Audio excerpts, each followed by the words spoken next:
Mesdames et messieurs, bonsoir et bienvenue à cette émission d'Info 9. Les 26 et 27 janvier dernier, c'était le 3e championnat de l'Est du Canada d'accélération en motoneige. On nous dit un très beau succès et Dame Température a vraiment collaboré, un petit peu contrairement à l'an passé. Alors, pour en discuter, je reçois le principal responsable de cet événement et président du CAMAO, M. Daryl Geldart. M. Geldart, bonsoir. Bonsoir, M. Lacan.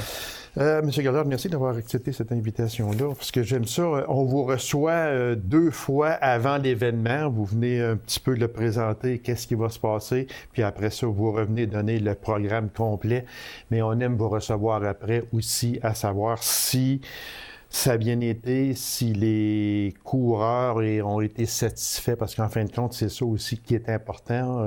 Et vous faites un travail extraordinaire dans ça. Alors, c'est toujours bien de vous recevoir après pour donner vos impressions, puis à savoir si ça a été un bon succès cette année aussi.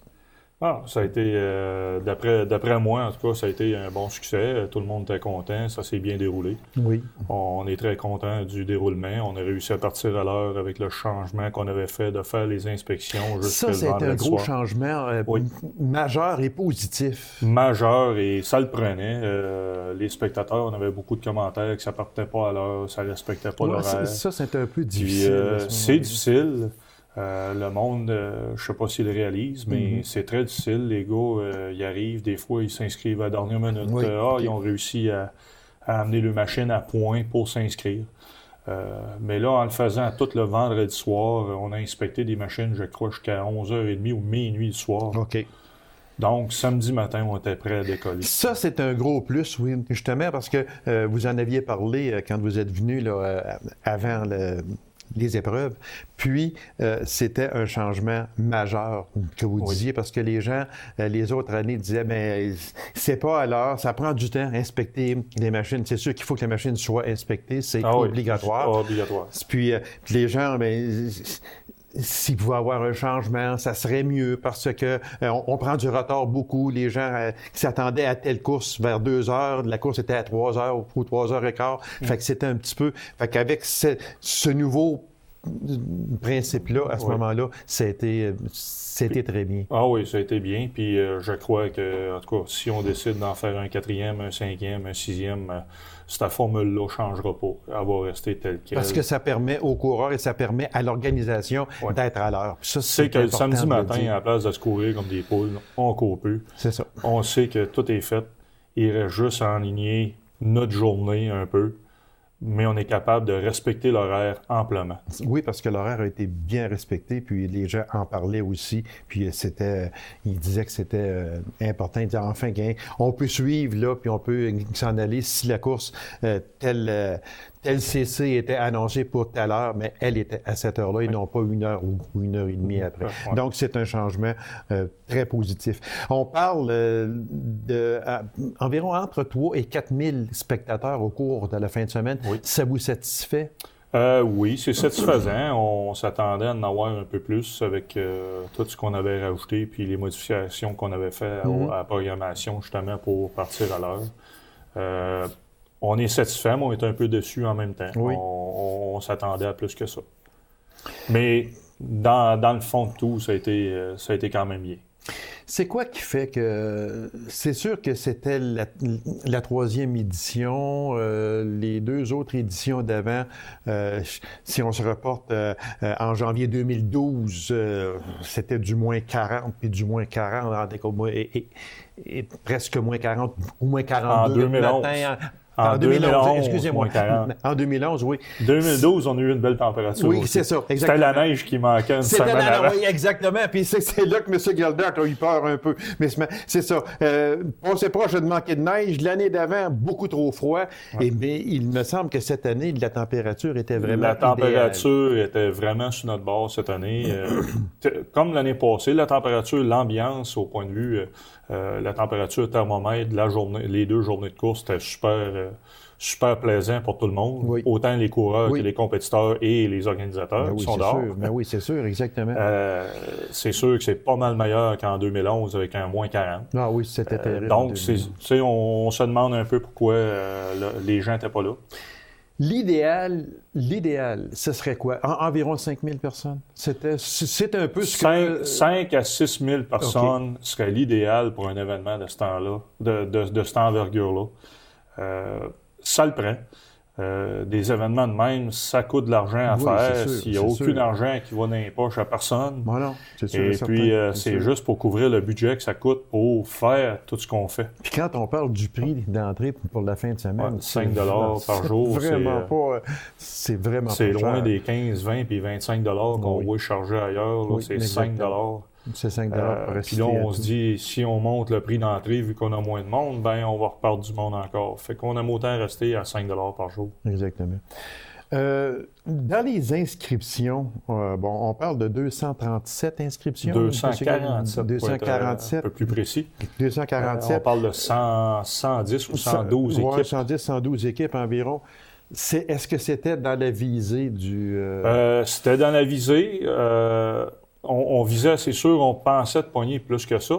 On a eu des appels dernière minute. Beaucoup d'équipes qui venaient de l'Ouest. Eux, il y avait eu une compétition la fin de semaine d'avant. Okay. Et il y a beaucoup de ces équipes-là, plus qu'on modifie un bolide, plus qu'on a des problèmes avec. Oui, hein, ça c'est... Ils ont eu beaucoup de problèmes avec le bolide, puis on ne pouvait pas les arranger pour... non, ils ont tout fait, ils ont tout essayé, mais ils n'étaient pas capables de les remettre au point pour venir. Ces équipes-là, là, en général, venaient de quel endroit, monsieur? Cette année, je peux vous dire qu'on a eu 4 provinces canadiennes de représenter. OK. On a eu le Québec, l'Ontario, l'Alberta et la Saskatchewan. Non. Et puis, il y en a plusieurs, la Saskatchewan, qui ont descendu, et de l'Alberta. Ils étaient très impressionnés avec l'organisation, les installations qu'on avait. Oui, justement, j'aimerais ça que vous nous parliez de comment ces coureurs-là ont apprécié la piste, entre autres, les lumières de départ, etc. C'était quoi les commentaires de ces personnes? Pour eux, les lumières de départ, ça a fait comme s'ils étaient chez eux. OK. Parce que les deux circuits canadiens, présentement, Est Alors, et Ouest... c'est important pour eux autres. Oui, c'est important, mais on a tous les deux le même fabricant de lumière et c'est le même système qu'on a. OK. Fait que pour eux, les lumières, c'était excellent parce que c'est ça qu'ils ont chez eux. OK. C'est le même système, le même modèle, même tout. Même chose, OK. Fait qu'ils sont habitués au système. Au point de vue des pistes, des installations qu'on avait et de l'équipement qu'on a pour entretenir la piste, ils étaient impressionnés parce qu'ils n'ont pas ça chez eux. Ah, OK. Fait que ça veut dire que c'est un gros plus pour eux autres et pour vous la autres. machine, le PB200, notre surfaceuse avec l'outil rotatif en arrière, c'est vraiment notre atout pour avoir une piste égale et conforme pour tout le monde. Comme si vous vous êtes fait dire encore cette année que l'état de la piste était excellent, j'en suis persuadé. Ça fait des années qu'ils ne voient pas ça ailleurs. Et quand ils viennent ici, ils sont épatés de voir la piste, de la qualité qu'elle a. Alors, c'est un gros plus. Il y a une chose que je veux vous parler, M. Gildart, c'est le fameux freestyle. Oui. Ça, c'était nouveau. C'est une première en région aussi, oui, je pense. J'avais fait des recherches à ce que j'ai trouvé ou ce que j'ai pas trouvé. C'était une première. C'est un participant local qui est de la région Abitibi-Ouest et puis un de Trois-Rivières. C'est les deux meilleurs présentement au Québec dans le freestyle, soit en 4 roues ou en motoneige. Ah, OK. Et puis le freestyle, c'est vraiment des sauts, de l'acrobatie. Là, exactement. C'est quoi exactement? C'est de l'acrobatie en motoneige. Les gens étaient là, oh boy, extraordinaire, là, mais c'est... Hey, oui. Ça le fait. Ça le fait terriblement, mais c'est ça. C'est de l'acrobatie, faire des trucs, quasiment lâcher la motoneige en plein air, la reprendre, ratterrir avec, atterrir assis à l'envers. C'est extraordinaire. Mais il faut être cow-boy un peu, là. Ah, ben ça, beaucoup de pratique. Puis aucune blessure. Non. Du tout. C'est des professionnels. Oui, exactement. Fait que aucune blessure, pas supposé d'en avoir non plus. C'est des professionnels, puis ça fait longtemps qu'ils pratiquent. Exactement. N'essayez pas ça à la maison. S'il vous plaît. Surtout pas à la hauteur que ça allait. Non, ça avait quasiment, si je me trompe pas, l'atterrisseur avait tout près de 30-35 pieds de haut. Ah, mon Dieu. Fait que il faut faire attention à ça. à ne pas essayer en avant de chez vous. En terminant, parce qu'il reste à peine 1 minute, peut-être trop tôt pour parler d'une 4e édition?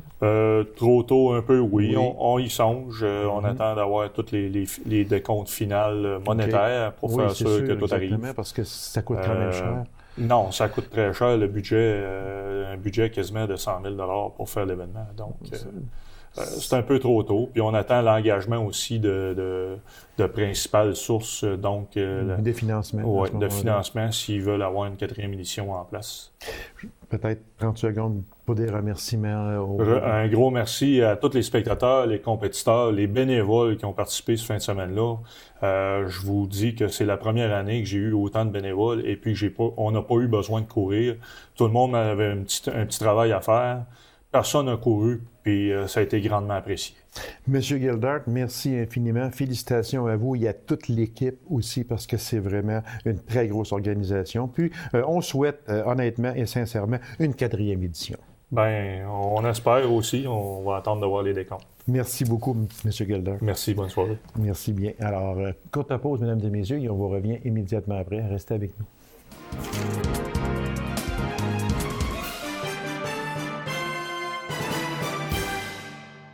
Je le recevais en décembre dernier et il nous présentait son livre « La vie mentale ».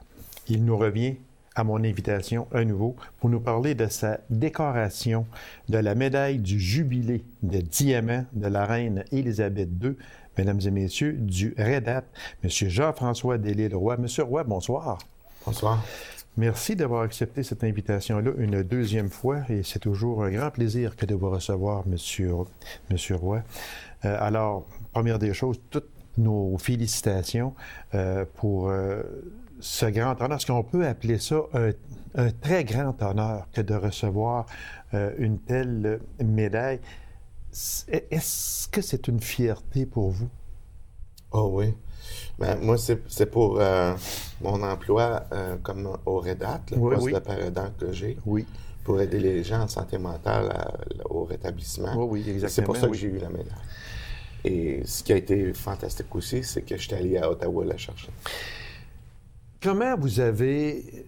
Décrivez-moi un peu, là. Comment vous avez appris que vous seriez décoré de la médaille du jubilé de diamant de la reine Élisabeth II? Comment on vous l'a appris? Quand on vous l'a appris? Quelle a été votre réaction à ce moment-là? Comment on apprend ça? Par téléphone. OK. Ils m'ont appelé au bureau REDAT. OK. Qui vous a appelé? C'est la secrétaire du gouverneur général. Ah, OK. Quand on reçoit un téléphone de la secrétaire du gouverneur général, M. Johnston, est-ce qu'on se pose des questions? Ben là, je me demandais pourquoi qu'elle m'appelait. Elle avait déjà essayé de m'appeler, mais j'étais pas là. Okay. Alors, elle a rappelé. Mm-hmm. Là, elle voulait me parler à moi. Elle dit t'es titulaire de la médaille du jubilé du diamant de la reine Élisabeth II.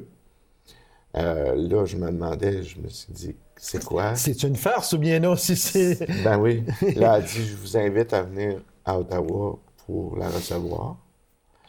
Et puis ensuite de ça, j'ai dit, il faut que vous parliez à France Riel, ma directrice, parce que c'est elle qui s'occupe. Oui, c'est elle qui a votre agenda. C'est ça. Autrement dit, OK. Et puis là, elle me dit, oui, mais elle me dit, c'est à toi la médaille.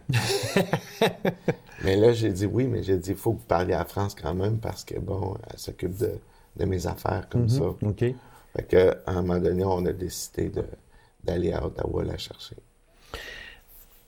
Là, quand on vous dit ça au téléphone, votre première réaction, c'est-tu les justiciers masqués? C'est quoi? C'est-tu une farce? Est-ce qu'on peut prendre ça de même au début? On se demande, mais pourquoi moi? Pourquoi recevoir un tel honneur? Ou bien non? Est-ce que c'est une farce qu'on me fait? Avant de vraiment réaliser, ça a pris quelques secondes. Mais moi, je me disais, pourquoi j'ai eu cette médaille-là? OK. Est-ce que c'est à cause de mon livre « La vie mentale » C'est à cause de quoi? Et je me suis aperçu que c'était pour l'apport que j'avais fait en santé mentale pour le Canada, à la grandeur du Canada. Au Canada. Oui. Il faut le faire. Il faut le faire. Félicitations, Monsieur Roy. Vraiment, là, c'est un bel honneur et c'est un honneur que vous méritez amplement. J'en suis persuadé.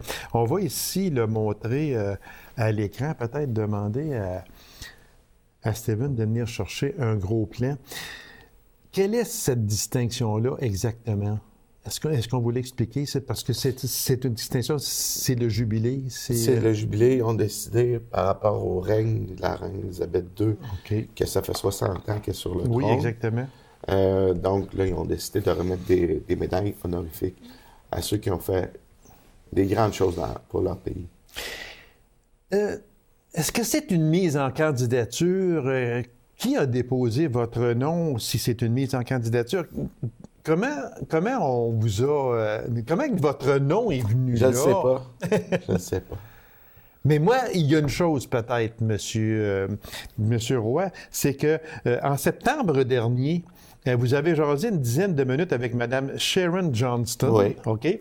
Ça, c'est l'épouse du gouverneur général du Canada et elle est repartie avec votre livre. Oui.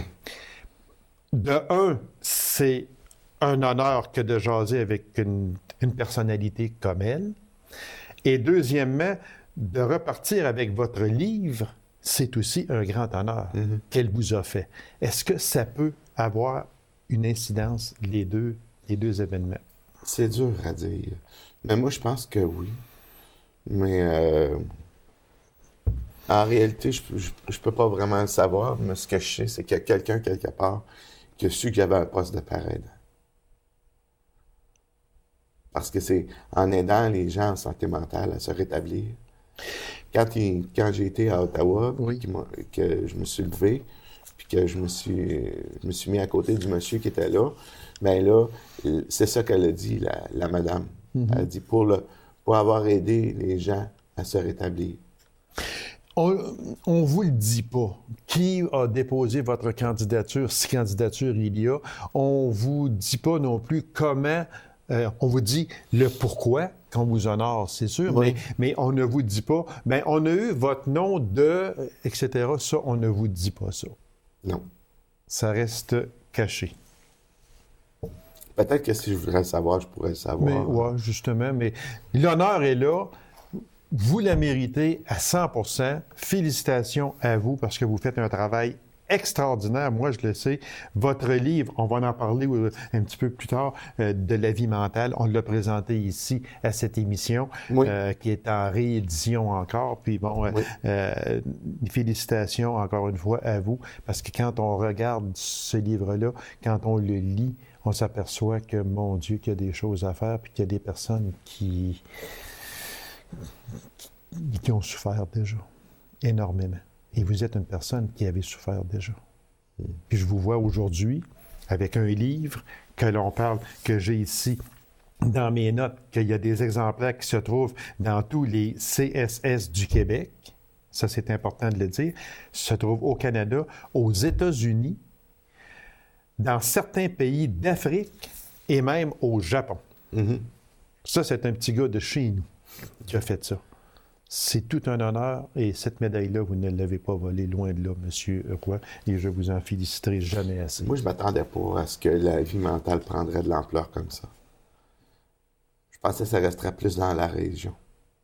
Il y a des gens qui venaient chercher le livre. On en a distribué au début gratuitement. Mais là, tu sais, j'ai l'intention d'en écrire un autre. Mais là, celui-là va tellement loin que je n'ai pas besoin d'en écrire un autre tout de suite, là. Mais il continue à rouler. C'est dans votre visée d'en écrire un autre, qui serait, sans vendre le punch, là, mais qui serait à peu près le même genre ou un genre complètement différent? Un genre plus personnel, plus ma vie à moi. OK. Parce que la vie mentale, au début, lorsqu'on en entend parler, moi, je croyais justement que c'était votre vie. Il y a des gens qui pensaient ça. Oui, exactement. Mais lorsque je l'ai lu, ce n'est pas votre vie. Vous avez quelques passages à l'intérieur, oui, mais ce n'est pas votre vie. Mais là, vous aimeriez mettre votre vie sur papier, comme on dit. Ça serait ça. La remise de cette médaille-là s'est faite le 6 février dernier par son Excellence, le très honorable David Johnston, lors d'une cérémonie à Rideau Hall. Oui. Comment on se sent quand on vient de l'Abitibi, on vient de Rouyn-Noranda, on est à Rideau Hall, on est devant son Excellence, le très honorable David Johnston, on est avec 57 autres Canadiens. Comment on se sent? Ben, moi, ce que j'ai trouvé le plus impressionnant, c'est que chacun des invités était déjà dans la pièce où le gouverneur général était là pour nous remettre la médaille. Et quand on est rentré, un à la suite de l'autre, pour aller s'asseoir, les 58 autres ou les 60 autres invités applaudissaient. Ah oui? Okay. Debout. Mm-hmm. C'est ça que j'ai trouvé le plus impressionnant. C'est l'accueil de chacun de nos amis. On avait le droit d'amener une personne OK. pour nous accompagner. Et puis c'est quand on est rentré dans la salle, nous a applaudi. Puis quand on allait voir aussi M. Johnston pour la photo, tout ça, j'ai trouvé ça impressionnant. On se sent fiers, on se sent... Et ils nous l'ont dit, ils ont dit aujourd'hui, c'est votre journée. Mm-hmm. Profitez-en. Sûrement. Rideau Hall, parlez-moi de Rideau Hall. C'est la résidence du gouverneur. C'est la résidence ça, du gouverneur David Johnston avec sa femme Sharon. Et puis, c'est très grand. Il y a beaucoup de pièces. Il y a des salles de conférences. Il y a une grande salle à dîner là-dedans. Il y a des salles de réception. OK. Il y a des salons, en tout cas. Puis, au bout des corridors, il y a 2 corridors. Puis, au bout des 2 corridors, il y a une serre intérieure. Avec des palmiers, avec des fleurs de toutes sortes, avec des plantes. C'est vraiment beau. Moi, je pense que le gouverneur général, il n'a pas le temps de faire le tour de sa maison en une journée. C'est grandiose. Mais là, on vous a emmené là. Décrivez-moi un peu la cérémonie, avant la cérémonie et après la cérémonie. Avant, vous avez été reçu par qui? C'était comment? On était reçu par un agent qui représente le gouverneur général. Et lui, il nous a expliqué comment ça se produirait. Il faut arriver en face du gouverneur général, faire un salut, ensuite aller se placer pour entendre une madame nous dire pourquoi qu'on a la médaille. Mm-hmm. Ensuite de ça, on va prendre la photo.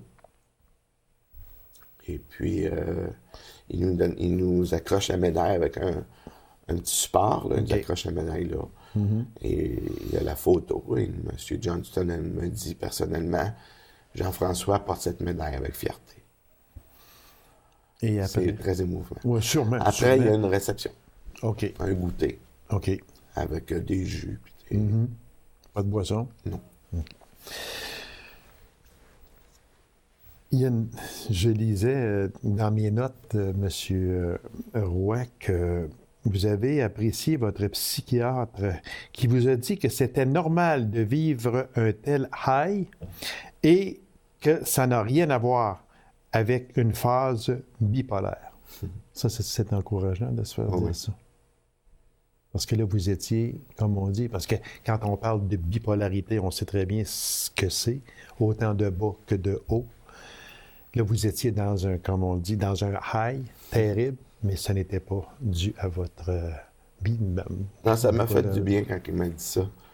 Parce que moi, je pensais, tu vis un high comme ça tout de suite, ça veut dire que c'est une phase de crise de bipolarité. Oui, exactement, parce que c'est très bas ou très haut. Mais là, il m'a expliqué que quand c'est des bipolaires qui ont des phases comme ça, c'est vraiment démesuré. Ça prend des proportions inégalées, ça prend. Incroyables. Quand on vous regarde, M. Roy, moi, j'ai une très haute estime de vous. Très, très, très haute estime de vous parce que je sais très peu de choses, mais j'en sais assez pour savoir par où vous êtes passé, ce que vous avez vécu, puis ce que vous êtes aujourd'hui. C'est absolument incroyable. C'est donc dire que si on veut avec toute l'aide qu'il y a autour de nous, on peut. Vous êtes d'accord avec ça? Oui. Parce que vous en êtes l'exemple. Bien, c'est sûr qu'il y a des journées, c'est plus difficile. Sûrement. Mais c'est pour ça que je veux écrire un livre sur ma vie. C'est pour ça que je veux dénoncer des choses, mais sans pointer du doigt comme des personnes ou des établissements. Mais je veux parler de ma vie dans un nouveau livre. Parce que les personnes qui regardent cette émission-là en ce moment, on est en mars 2013, se disent sûrement, Jean-François Delisle-Roy, il n'y a rien. C'est vraiment un gars bien ordinaire, mais vous avez encore des bas et des hauts. Au moment où l'on se parle, encore aujourd'hui, oui. vous en avez. C'est donc dire que vous êtes toujours... Vous devez vous contrôler continuellement, vous devez apprendre du passé pour le futur.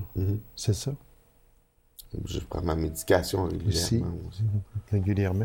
Le fait que votre livre a été réimprimé en 2 occasions, ça représente beaucoup. Ah oui. On a fait imprimer 1500 au début. OK. Puis on les a donnés pour que les gens soient sensibilisés à la cause. Puis... à la santé mentale. Et puis, ensuite, on a fait imprimer un autre 500, puis après ça, un autre 500, là. OK. À 2 reprises comme ça, là. En 2012, vous êtes le premier père aidant officiel en santé mentale de la région. Oui. Félicitations à vous. Merci. C'est un beau titre. Oui. Ce n'est pas seulement qu'un beau titre, mais c'est beaucoup, beaucoup, beaucoup pour les proches aidants. Ça vous satisfait? Vous êtes heureux? Oui. Moi, ça m'aide beaucoup aussi d'aider les autres. À la suite de quelques rencontres avec quelques clients, que je peux dire, je me suis rendu compte que ça me donnait de l'estime.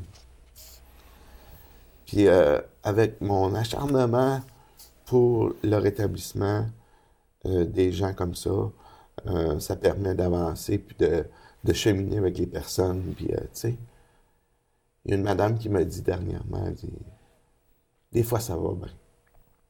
Elle m'avait pas dit ça avant. Avant ça, elle me disait ça tout le temps mal, ça allait tout le temps mal. À chaque journée, c'était dur, là. Puis là, à avoir des c'était journées insupportable. où ça va mieux. C'est ça. C'est encourageant, ça. Oui. Ça, c'est un gros plus. Il reste à peine 1 minute. Monsieur Roy, on dit que vous avez des projets plein la tête, dont un, entre autres, d'écrire, de mettre sur papier votre vie. Oui. D'autres projets aussi? On a des conférences. Oui, OK. On a une conférence la semaine prochaine au Cégep, OK. à l'Abitibi-Témiscamingue. Puis on continue aussi à faire des cafés-rencontres.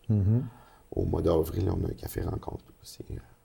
Vous avez besoin de parler, vous avez besoin de vous exprimer, toujours dans le but d'aider une personne. Parce que le père aidant fait des suivis individuels. OK. Mais il fait des interventions de groupe aussi. OK. Ça, c'est bien important, le groupe. Sûrement. Monsieur Jean-François Delisle-Roy, merci beaucoup.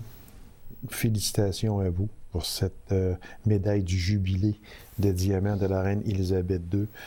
Votre rôle au REDAT, votre livre « La vie mentale », et on vous souhaite un autre livre, parce que je suis persuadé aussi que chaque phrase qui va être dans le prochain livre, comme celui qui est dans le présent livre, si ça peut juste aider une personne, bravo.